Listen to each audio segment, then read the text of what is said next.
Good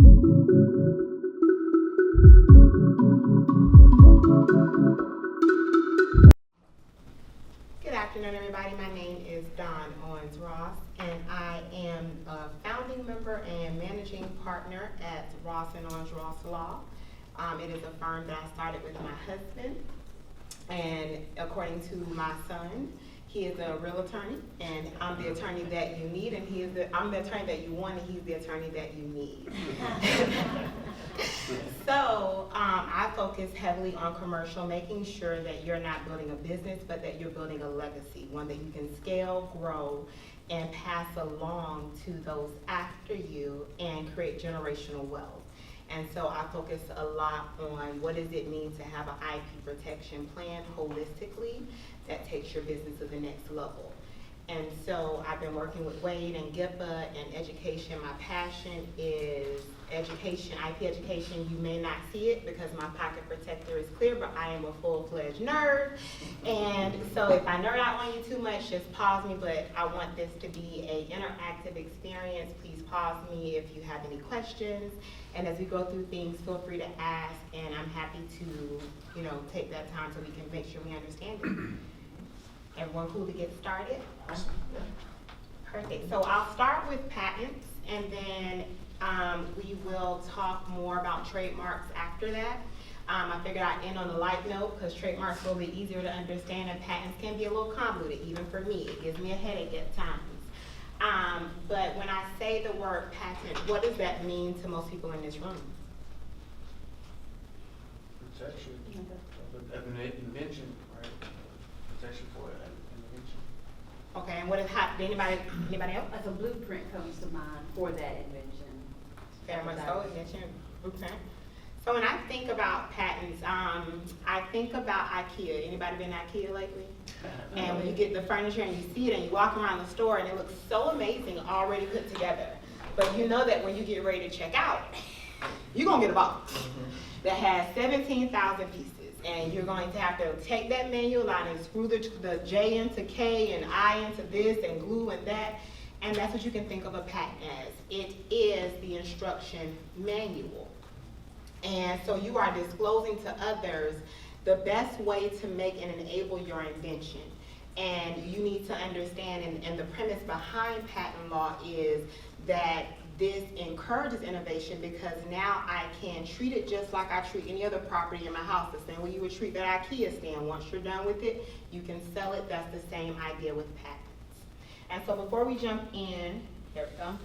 We'll go over a few basics. I'll talk about the life cycle because I think that's really important to understand what that process looks like. And then we'll talk about what protections and a couple things, just a few pointers that I would give as you think about starting your business or you're in your business and you're thinking about developing out your IP protection plan. So when we think about IP in general, I call it the non-tangible property. It is what's the creations of the mind, but it has to be reduced to a tangible medium. And so when I say that, that means if I have in terms of equal protection, if I have a copyright or if I have a dance or I create a script, it's great, but until it's on paper, until it's recorded, it doesn't necessarily, it has to be reduced to a tangible medium. Your trademarks, when you think about trademarks, those are the outsides of your business. That's how your consumers know to find you, how they find you, what's synonymous with your business. When I say my pleasure, what's one of the first things you think of? Chick-fil-A, there you go, Brent. That's part of that goodwill, and that's what your trademarks protect.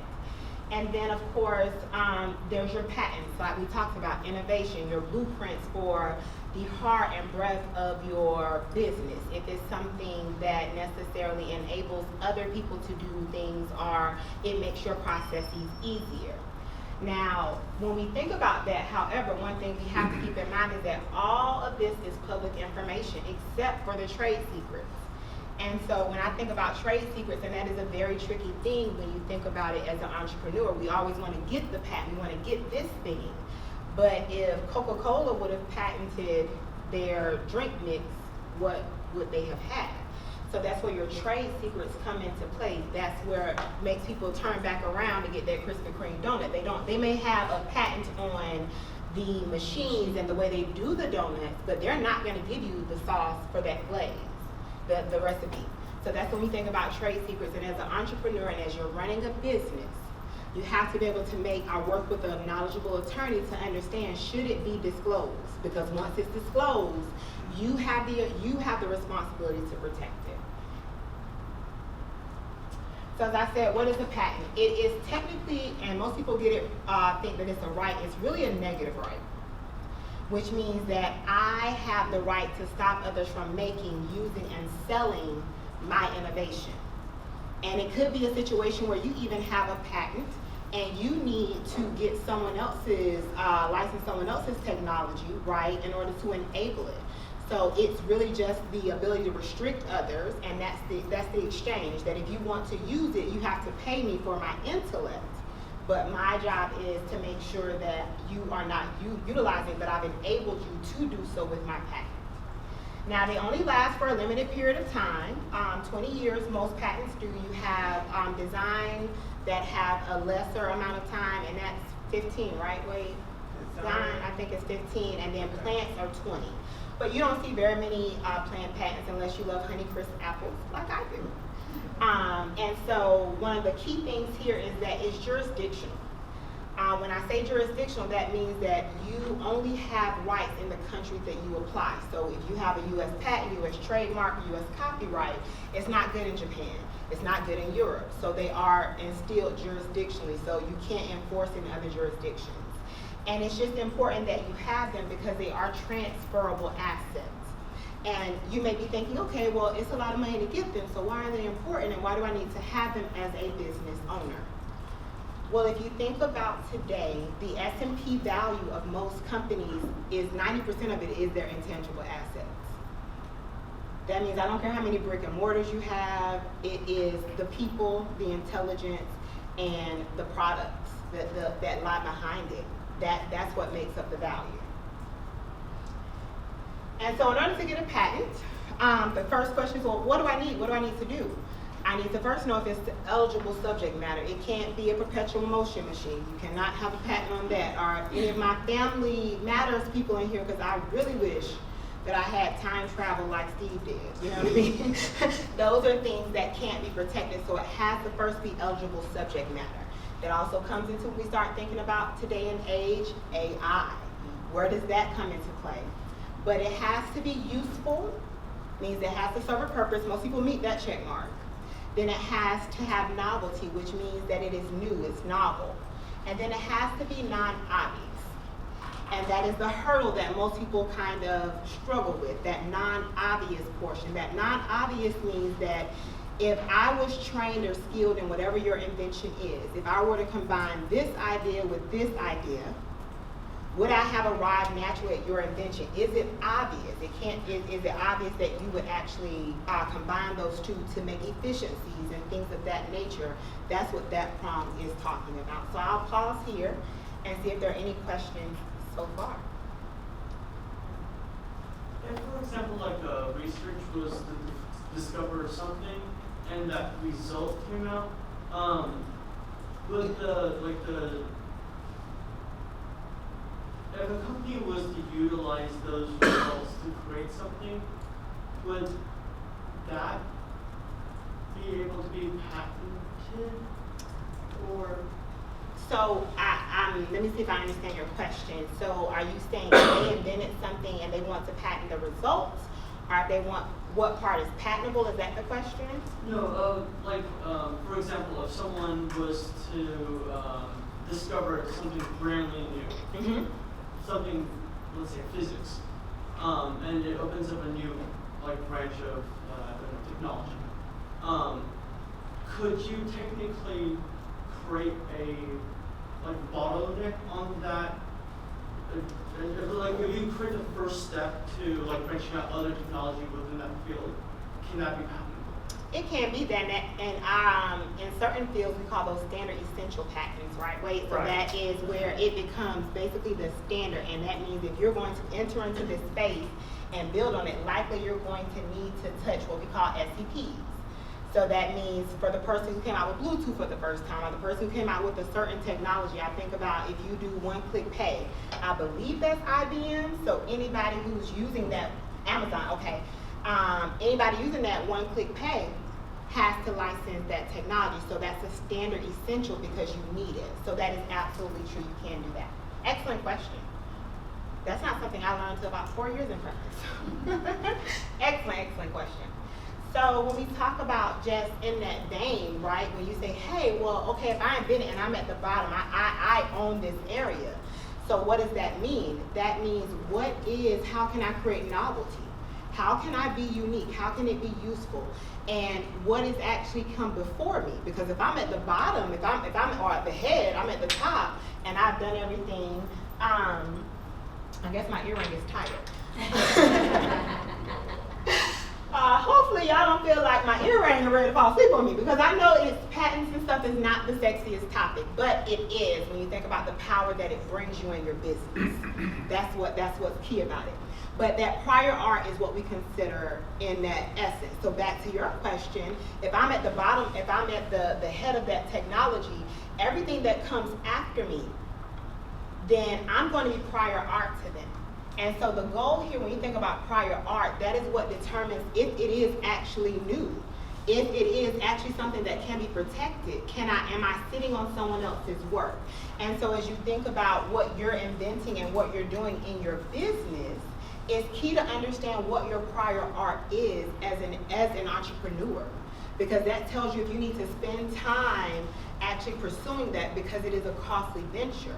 So understanding your market and your competitors are, if what you have has a good enough advantage, or you're building on top of, could that be a partner? Those are the things that your prior art will tell you. But when you are in a position, what was your name again?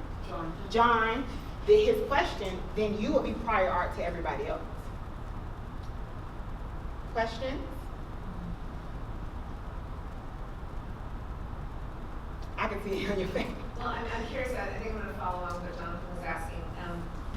If I create some process and I put it out in the world, I write a research paper about it, but I'm not doing anything with it, can someone else come along and take that process I've created and patent it themselves, or build something on it that they have? You can do an improvement. So when you think, there are several types of patents, and with the utility you can have an improvement. You can even have an improvement on the design of something, right? So when you say, can someone come and build on it? Absolutely. And I'll talk about it in a few. One of the things right now, especially with AI. So if AI invents something, whatever AI invented, I can't patent, because it's not a human, and that's one of the requirements. But if I were to improve on what AI created, now I can patent those improvements, because those are my thoughts. That's my creation. So when we think about to the prior art, right, then level 1 is what I created. The improvement is level 2. My prior art is level 1. It's the first step. But I made 1.5 or 2. So my prior art, so I need to always understand it. Yeah, well said, Dawn. And your question makes me touch on something else.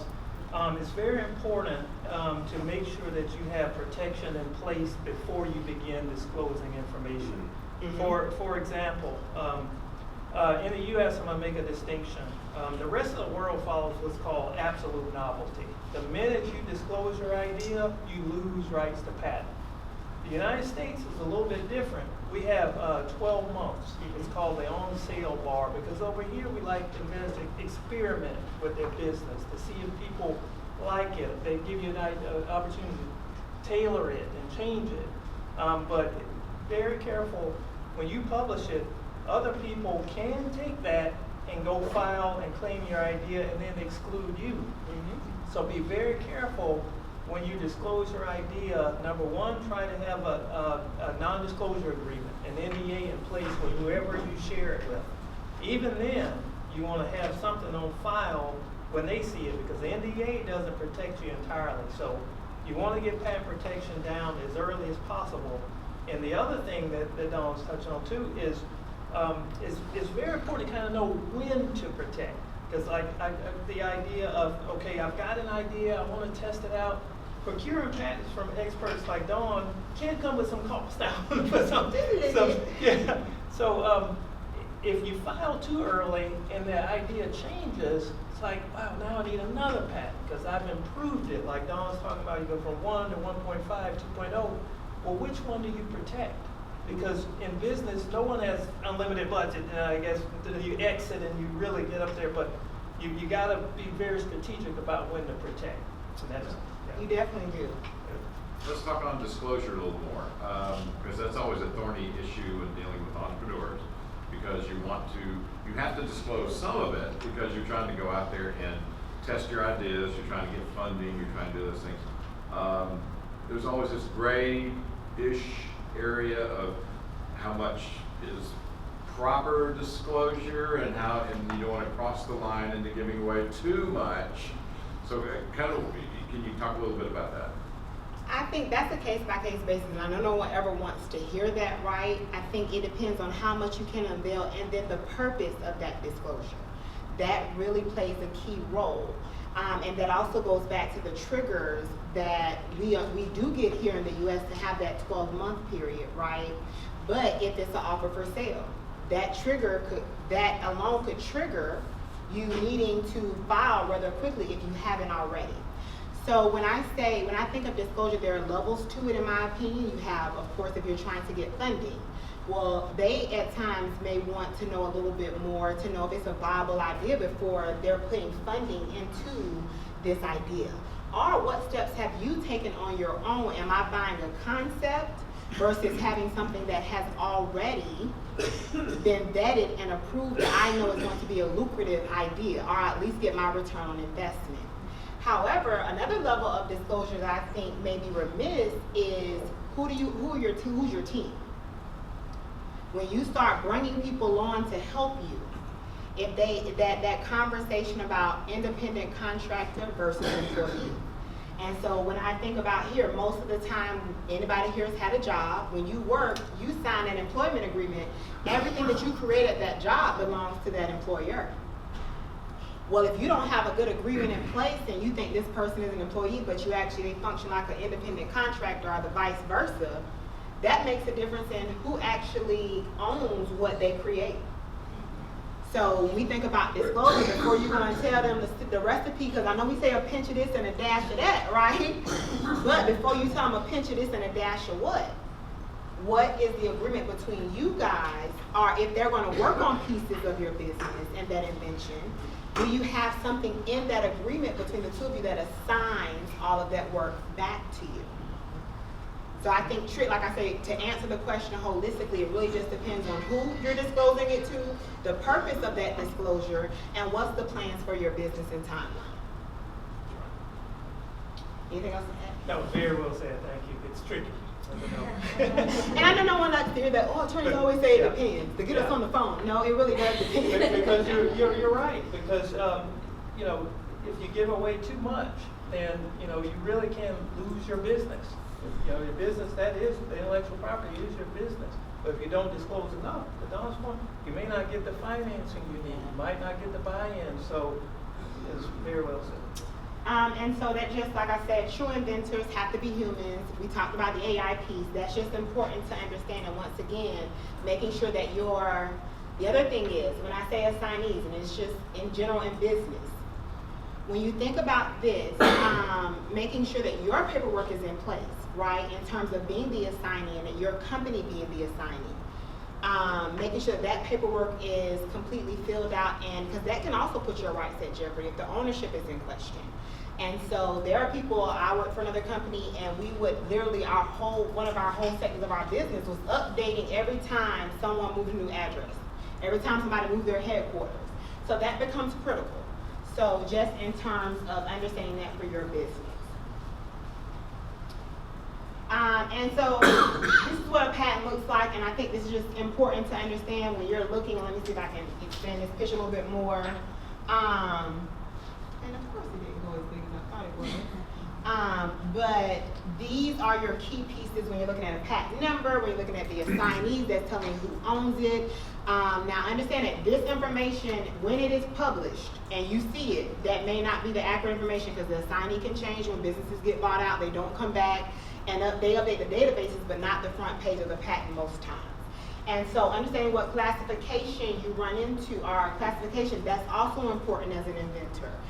Because when you know that classification, you know how to look for bigger groups of patents that you may not think may be in your purview, but they fall within that purview based on how close they are to each other in terms of technology and that non-obvious component that I talked about for that third prong of being able to obtain a patent. And so when I think about, go ahead. Quick question.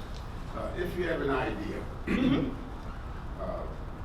idea for a business, and is it worth it to get a patent?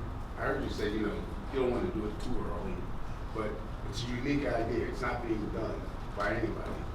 Should you get a patent at that point, just to establish that idea is out in the atmosphere? And is it worth it? I think I created this little problem. Let me take it on. That's great question. So if you have established something that's new, that lays the foundation on which you want to build a business or really further your opportunities, and that is foundational to your success, I would say yes. Any product or business will likely have many patents. My comments earlier were just to be strategic in when you do it. Right, but to your clarity, you had a great question, and the way you presented, absolutely yes. This iPhone, how many patents do you think go in here? There's thousands of patents just protecting this one device. And the second part was, is it worth it? And I have no idea what a patent costs. So it depends on the level of technology or how complex the invention is. It can run you about, okay, let me put this, you have to break it down in stages. And so as we go through it, I'll talk some more about it, but it can run you about $20K at a minimum, and that's protection in the US. And when I say $20K, that's in terms of securing an attorney. That's also in terms that even once you get it, you have to pay to get it issued. You also have to pay to maintain it over the course of its lifespan. And so when you say, is it worth it? I think it's worth it in the terms of IP is power, right? But you also have to make that determination as a business owner. And here's what I mean. As Wade talked about, that phone has how many patents? And I'm sure we all remember that conversation between Samsung and Apple. However, I will say if you are a new business owner and you are protecting the case versus the insides, it may not be in your best advantage to file for a patent on that aspect, simply because of financial constraints. However, because what makes a patent lucrative is the ability to sell it, the ability to license it, the ability to also do mergers and I would say joint ventures, things of that nature, cross-pollinate. So I can sell somebody inside of this here clicker, right? Because this technology that's needed is technology that can be transferred to another system. That's what makes it lucrative. This casing, however, isn't. It won't fit my regular TV remote. It won't fit anything else, so it's specifically designed for this purpose. So when it can't have multi-purpose, then that is when you say, I'm putting my foot in the sand and I'm going to make the investment, right? But it is strategic. And you have to think about where you're going to be as far as the business as well. And so just to back up, so when you talked about that, the ideation. Now this is the part where I just, hey, ideas versus a concept. Because you have to be able to enable it. You can't come to me and say, well, I got this idea, and I think if I do this, and then I get this piece over here, and I was gonna go back to the junkyard and get that piece over there, and then you don't see it. You don't see my vision. I don't. So you have to think about it that way, right? And so going from concept to a full idea that you can enable, because in a patent, you have to say A to B, B to C, J to this, and screw it 3 times, put some glue on it, then put the top on it. You have to be able to explain it. And so making sure that you're at that stage. And the way you can understand it is the next level, which is your search. Search is an empowerment tool. It tells you, it's basically the story of innovation. When you think about patent data and patents themselves, they tell you where history and technology has gone and also where it's going. And so if I wanted to, going back to this remote example, I don't want to get a patent on this little piece right here, because I haven't done my landscape and I don't know what this technology looks like or what this area looks like. So then I go and I think I got a good idea and I run to the patent office like, oh, you can get this piece right here. But I applied for all of this. I don't understand. But yeah, but you didn't look at the patents before you, and so only thing you can get right here is this piece. So understanding that search helps you understand, and also positions you to understand how you would dominate the market. What is your advantage? What is your commercial advantage? What do you have over the prior art? And search is a portion of your entire process. I know it's only put here, but it's a part of your entire process. Then after that, go ahead. You said you have to search it, and just for specificity, I wouldn't want to say, okay, I've got this idea, and Google, how do I search for the patent history? Or does your attorney do that as part of the deal, or you choose one over the other? I think that's a financial decision on where your business is, but I still think either way, I believe knowledge is power. So empower yourself. Now go and try and do it in a closed system. You go to the USPTO or Google Patents. I know everyone doesn't necessarily trust that, but still at least somewhat being empowered. So I wouldn't put my idea fully in there. However, I will put some qualifiers. If you're in the satellite industry, if you are in the communication industry, something that gives you an idea of where technology is at that point. Because one thing most people don't realize, just because I patent it doesn't mean I have to make it. Yeah, excellent point. And on searches, as Dawn points out, it's different levels. You could procure a search. You could hire someone to do it, right? And in addition, but that can be very costly. To get a good idea of it, as Dawn's indicated, there's certain databases, the patent office, different things you can search to get a good idea of it. One thing I'll add, just to kind of pile on a little bit, is working with inventors.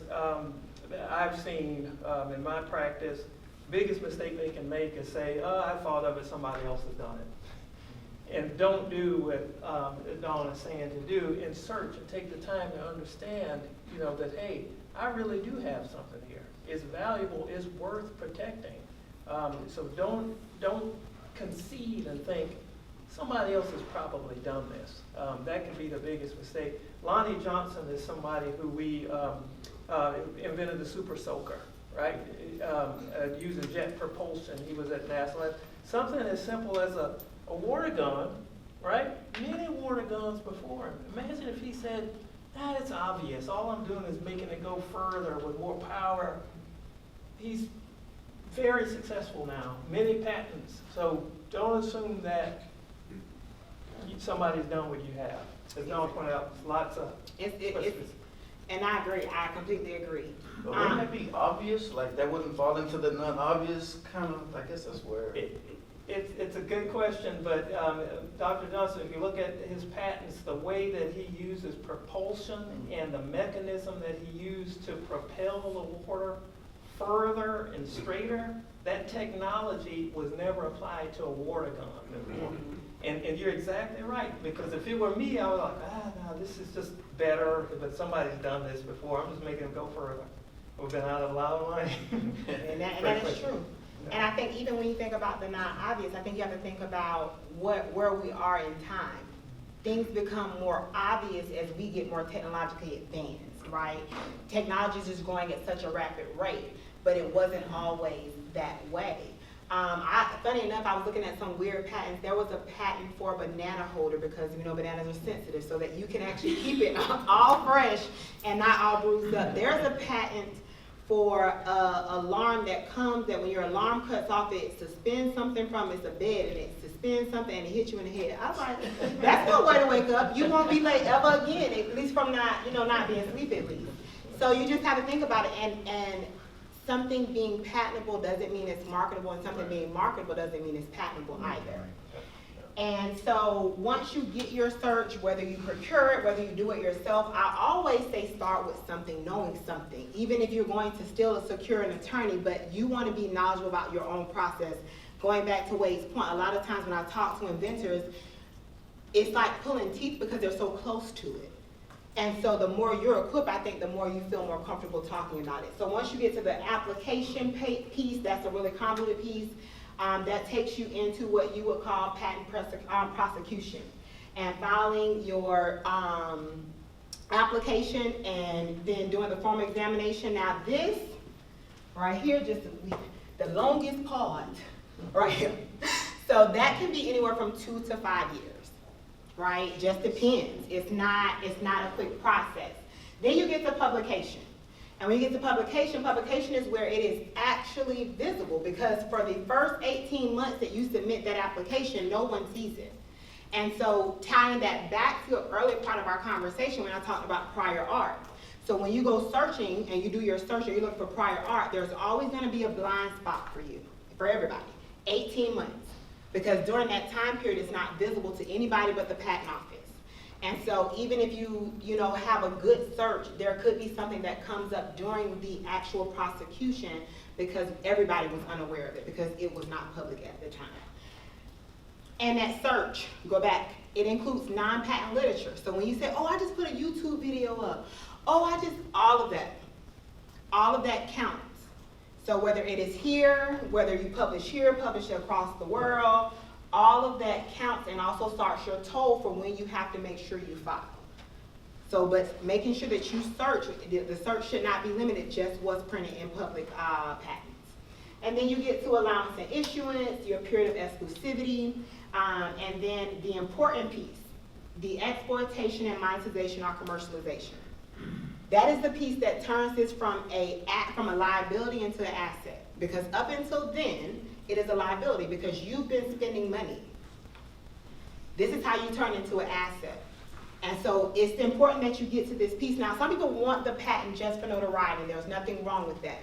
But if you're looking at, hey, how can this be a lucrative asset for my business, this is where it comes in.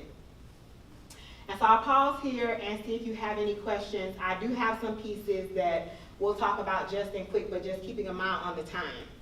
And we haven't even talked about trademarks. Okay.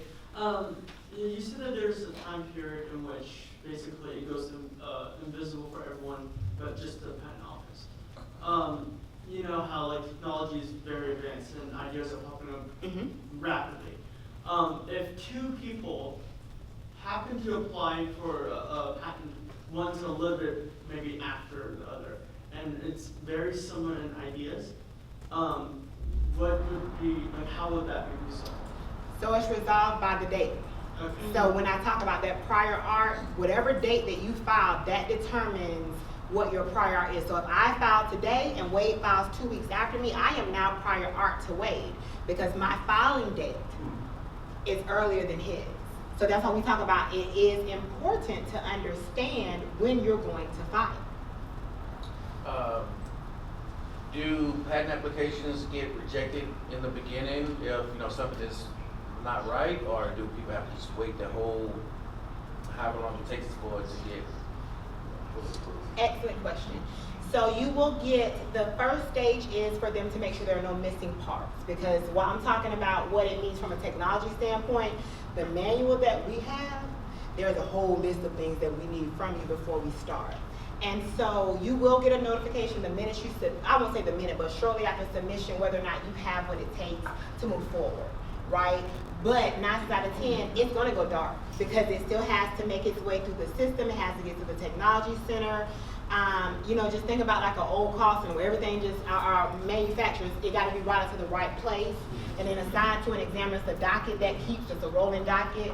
So a lot of times after I talk to a client and we file that application, I tell them all the time, I was like, first of all, if we're gonna do this, we gotta like each other because we're gonna be together for a while. The second thing is, I will send you periodic updates, but it's gonna be a while before we have to take action. So it does go dark for a while because until that examiner is assigned and you get some communication, there's nothing you can do but wait. And it doesn't necessarily mean that it'll get approved, even if it goes through that whole process? Well, that is true. And I will say this, 9 times out of 10, you're gonna go in with the kitchen sink. Now, we hope we walk out with at least one half of the sink, right? But that is just a part of being strategic in when you file, because that makes determine how much of the sink you're gonna get. But 9 times out of 10, you don't leave the patent office with what you went in with anyway. There's going to be some modification of your claims. You're just not going to leave with the whole kitchen sink, unless you are at that starter level where you're inventing something and you become something like an SEP, right? When you think about blockchain, when that first came out, like when you have those patents like that. And so just keep an eye on time. I'll just kind of go over these things. When you think about just in terms of innovation protection, focusing on having strategic filing. So I was having a conversation today with someone and they were talking about patents, and I was like, well, we could do either, because there's so many things that we can do. And so in thinking about how you're going to file, what you're going to do, those considerations, it's about having a plan. It's also about knowing what your competition is doing. And that's very important. So in terms of strategy, and working with a skilled attorney to understand what's the best method for all the things you do. So if I am in the US, yes, I'm in the US, but I'm going to manufacture in China. Well, we need to be where you're manufacturing. But my target market is actually in Japan. Okay, well, we need to be there too. So you need to understand those components as you think about what the filing looks like and what enforcement looks like. And I tell you this, they will tell you the patent office will keep somebody else from having another patent on your idea, but they will not keep others from using it. That is on you as the owner to enforce your rights. Okay? And that's just the licensing. And then the last couple tips, and I'll pause here and see if there are any other questions. A lot of this goes down into the process, what a search looks like, what success looks like, why you should necessarily want to do a search, because that increases your chances of getting a patent. So when you say I could still be rejected, yes, you could, but if I've already at least done a good landscape search and I know what's out there, I can talk about my advantages. So I may have wanted to do the whole kitchen sink, but you know what, I'm just going to do the faucet now, because I already know the kitchen sink is already patented. So I don't throw the baby out with the bathwater. And these are different patent searches that you will need. As I talk about, this goes into, for example, going back to your question, it may not be that I want to patent it, but I need to know if I can operate, because there's nothing worse than getting a cease and desist letter. So you want to understand those pieces, and that's why I say patent searching comes in throughout the entire life cycle of all of your IP, including trademarks. And this is just some of the benefits of it. And this is if you think about it, with 16.5 million patents enforced in the worldwide.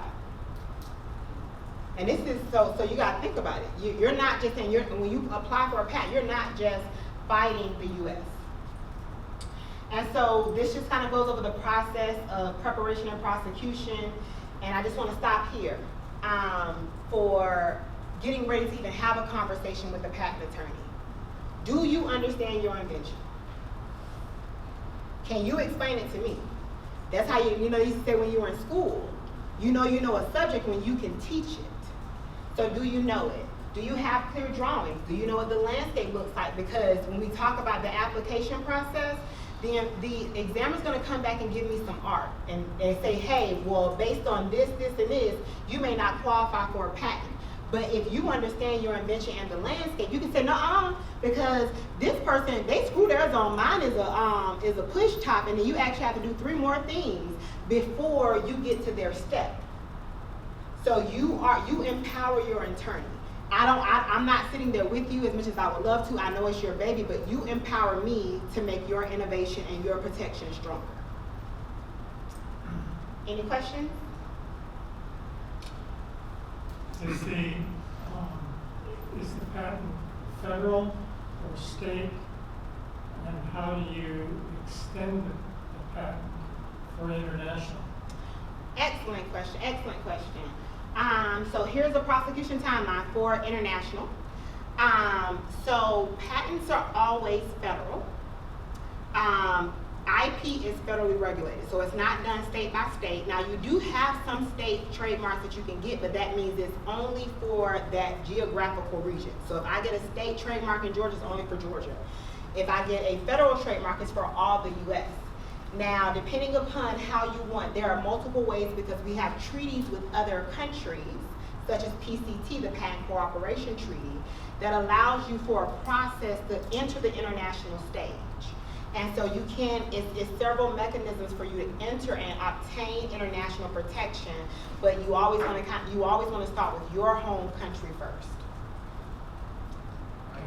Thank you. And that's right on. Yeah. One strategy that we've done at AT&T is we will file and we'll do an international search. You get a search authority to do a search for you.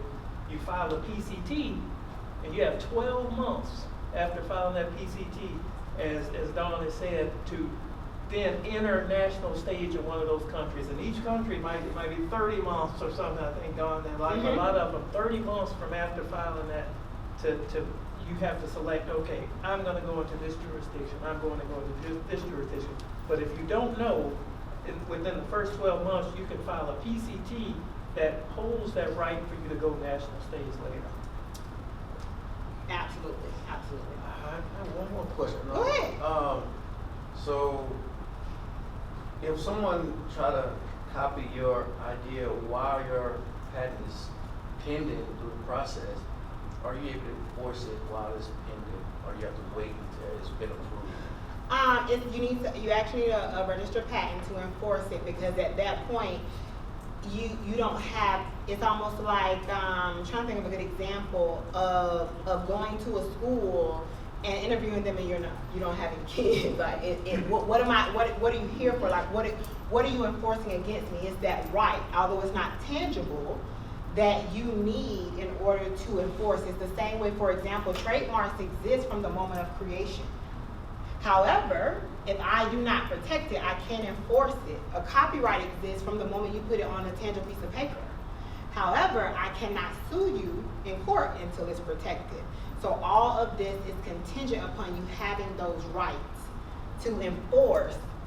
Other than that, it's almost like, you're just kind of backing up on somebody, because what do you have? And so just in terms of, thinking about the grant and exclusivity period, like I said, 20 years is your standard term. You're going to have maintenance fees due at your 3.5, 7.5, and 11.5 years. Now, fun fact, most patents don't make it to 11.5 years. I was reading, and I think for GE and Ford, for them to keep all of their patents alive, I think for the next 10 years was like $95 million, and that was just in the US alone. Wow. So, I worked with a gentleman in the previous life. He's a brilliant guy, an engineer. He had 12 patents, right? For design patents. So he had to go through that process, each one of those patents, and literally go through the whole thing. Right. So you did mention, or at least I saw in one of your slides, technical articles, and you can get a patent in a technical article in a book. That was listed up there. Is that? Did I read that right? So you can, in terms of, you can use a technical thing to get what we call a provisional patent. And so with a provisional patent, you can kind of throw a PowerPoint in there. But here's the thing, when you think about starting at that phase, the whole purpose of that is to lock in that priority date, to say, hey, this is the day I filed, this is what counts, so nothing else after this counts as prior art. So it's about how much you want to throw the kitchen sink in there, because you will stem from that. So everything you do, if you think about it, if you think about the patent, everything that you do is almost like you're planting a seed. Now the question is, when that tree gets bigger, can I stem off of that tree, right, to say I made an improvement, but maybe I made an improvement on one piece of it. But now I'm gonna come back and I'll make an improvement on the larger piece of it. So each time you stem, that's the tree. That's what we call a patent family. And so those are the things you think about when I say yes, you can do that.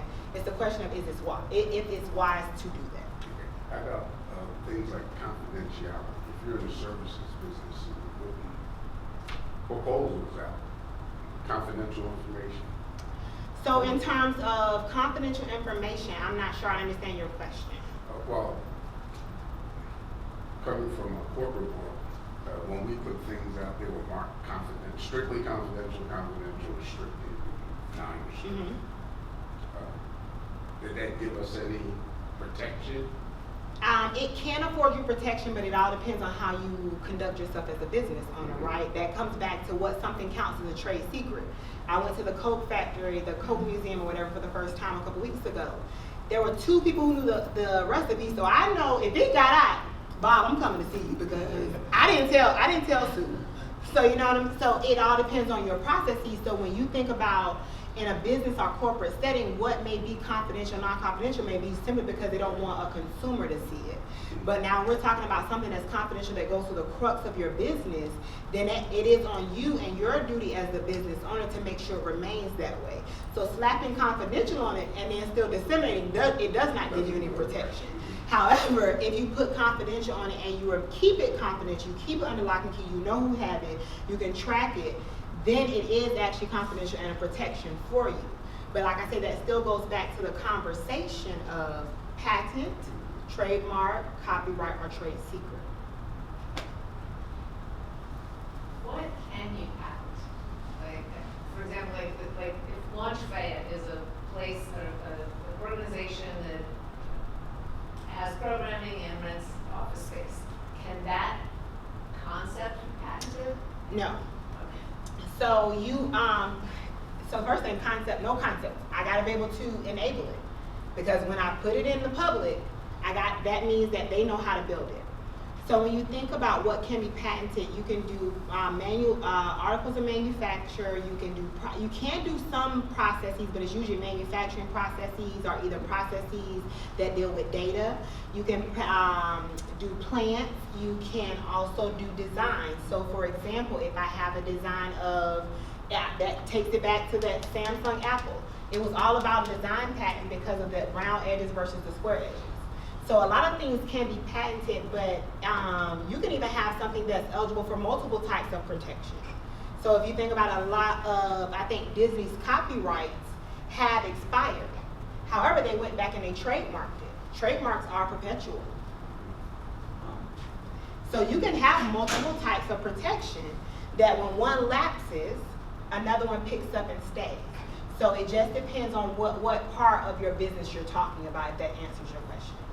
So like if I'm a consultant and I have a particular way in which I perform my consulting services, that's not something I can patent. I know. Not that way. So what you would be looking at is copyright protection, right? So because if you have a unique way that you engage with your customers, then it's almost like an online curriculum.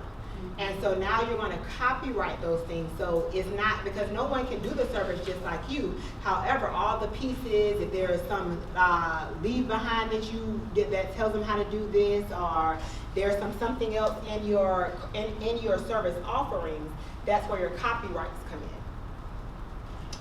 That's a great question. How much more time do you think you need? However much time they need. I'm afraid, I don't want the pizza to get cold. So they want to eat and go ahead. Let's take a 5-minute break. Hold. Everybody get some pizza before it gets cold, and we'll finish up. Okay. Okay. You guys are lively bunch. I'm loving the question. Okay. Would come this way. All right. Perfect. So before we jump over to trademarks, these are just a couple considerations that I just wanted to little nuggets of wisdom to leave with you. We've covered most of it, but just to drive it home in terms of having an IP strategy, all I'm saying is have a plan. What parts are you owning your own innovation? Are you owning your own power? Like, or does someone else own it? Are you leaving it open for someone else to take it? So it's just thinking about all the assets, the creative assets in your business. Are you owning your genius? Executing NDAs, Wade brought that up, is just NDAs. I tell you no lie. My son is 18. He is at USC in film school. Mommy's really proud. But when he was doing his application, he had to draft scripts. And he wanted one of his professors to read it. I said, have us sign an NDA. Professor or not, I don't care.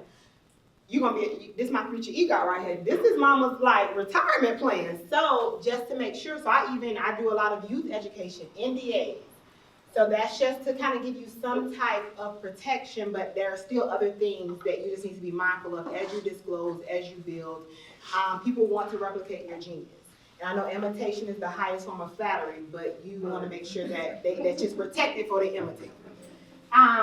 Once again, going back, distinguish between independent contractors and employees. That's really, really important as you scale and build your business, because you don't want to end up giving something away or getting into a battle with one of your independent contractors because they did something, they came to you and said, I thought this was a cool idea. And it's always fun until it's time to sue somebody.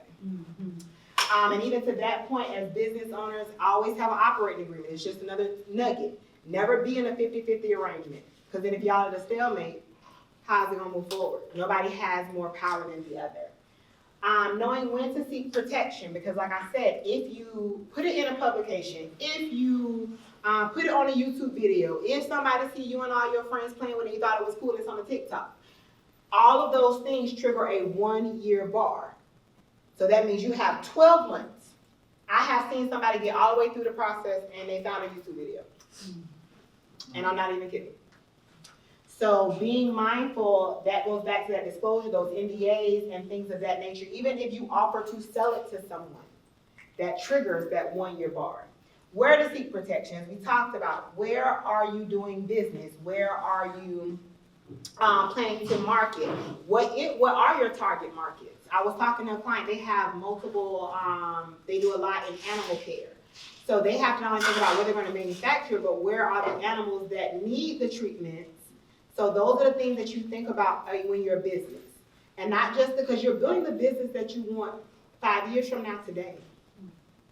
And that's something most people just don't think about. Just like you're building the life you want 5 years from now, that's the same thing. And so as entrepreneurs, as business owners, I always tell you the best thing you can do as a business owner is know yourself, because that tells you what type of team you need.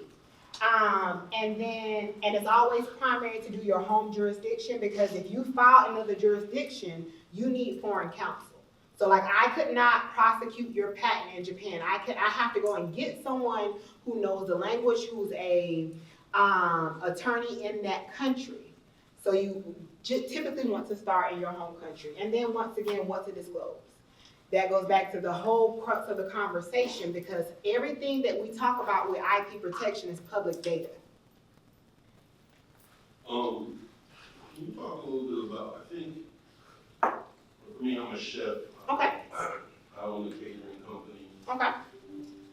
And I heard we have a virtual assistant in here. We have a juice company in here. Can you say to me plainly, I think a lot of times when I hear people talk about IP stuff, it's extremely technical. My brain does not, I cook chicken. Like, my brain don't really work that way.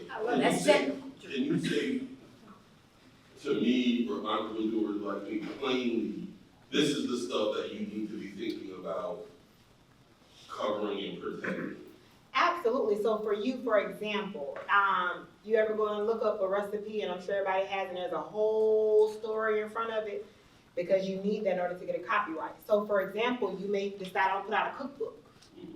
That is a copyright. That's where your protection comes in. For you, for example, whatever the name of your business is, which we'll talk about shortly, that's a trademark. Now for you, I may not see where patent protection comes in, but I don't know all the cruxes of your business, but it sounds like you would do a lot of trademarks and copyrights. Who's familiar with Slutty Vegan? Mm-hmm. Every last one of her hamburgers are trademarked, including her business and every last one of her hamburgers, because she has very unique names. So if you come up with this new, I know what's going on around right now is Marry Me Chicken. So those are things that's where it comes into your business. The name of your business, the proprietary recipes and cookbooks that you're going to create, as well as the names of those things. Now there may be other components, but some of that maybe want to be trade secret, right? So that even I could think about here's another, there was, I was watching Shark Tank, and they came out with a vending machine for salads.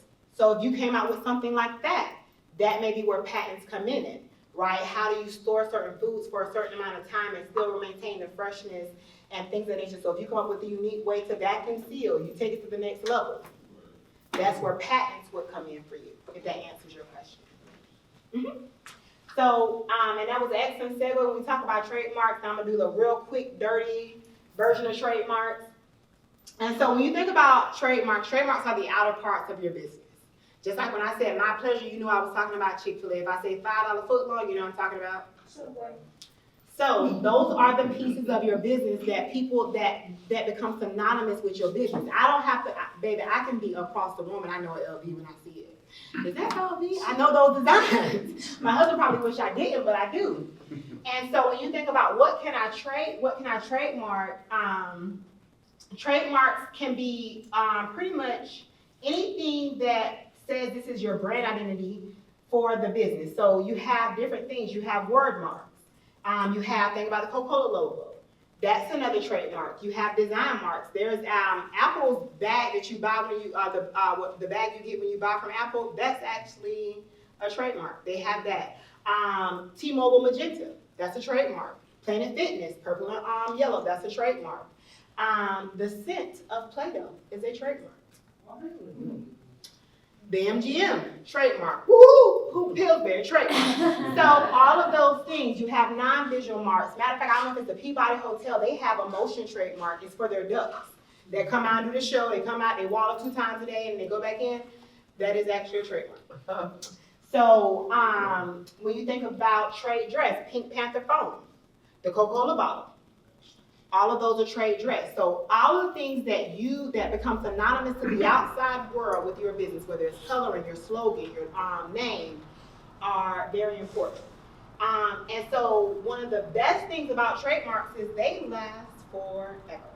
It's the only form of IP that lasts forever. Now, once again, the other thing is, it's just like patents, it's territorial in nature. You can only, if it's in the U.S., it's in the U.S., but if you need to file a trademark. So basically, your trademark path should follow your patent path.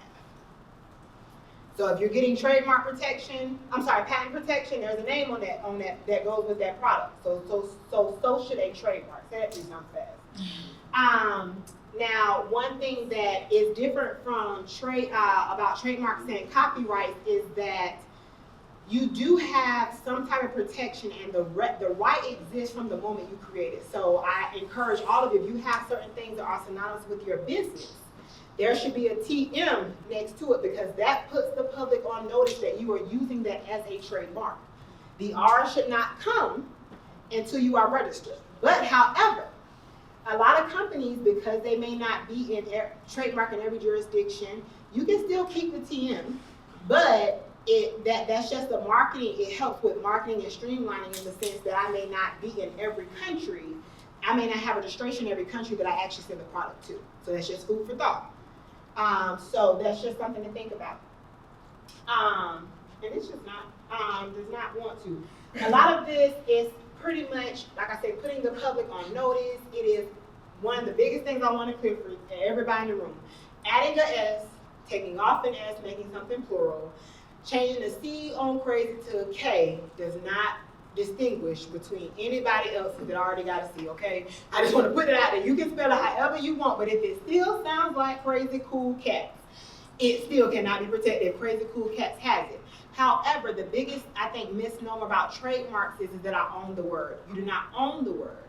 You have protection of the word in association with the goods and services that your business provides. So I can have Delta Airlines and Delta Car Wash, okay? And so what can you protect with trademarks? Like I say, almost everything. And so that's what's important to have. Hashtags, blog name, everything can be protected. And so in terms of, this is the most important, what can be protected? If you are Larry's Lollipops, that's descriptive. So when you think about Apple, the whole premise behind trademarks is the marketing, but it's all done from the consumer's perspective. They don't want you to go and buy something from somebody else thinking that you get a Nike, but you get Nike. I remember when I had the iClone. I could not afford the iPhone when it first came out. My parents were like, I'm not buying that. So I had an iClone. Like, seriously. So you have to think about the same way. You want something fanciful and arbitrary. Yes, you have to work a little bit harder to create that association in the minds of the marketplace. But that means you have a stronger trademark. One thing I tell my clients is, if you put your name in Google and more than your name comes back, how can you defend it? If you were to put a Google alert on your business, because you have to actually monitor your trademarks as well. And let me see if there's anything else. The most important, your application checklist. If you want to take a picture of that, that is what you need when you think about in terms of applying for a trademark. Y'all know your filing basis. Are you already selling that product? Or do you intend to sell the product to reserve it? Is it in, don't put it in your name, put it in the business name, because it's an asset for the business if you were ever to sell it. All of that, make sure you have that, as well as knowing your goods and services. And if you haven't applied for a trademark or you haven't used the name, think about where you want to be in 5 years or where you're going so that you can have protection on all of that. And you can actually reserve a name if those don't know.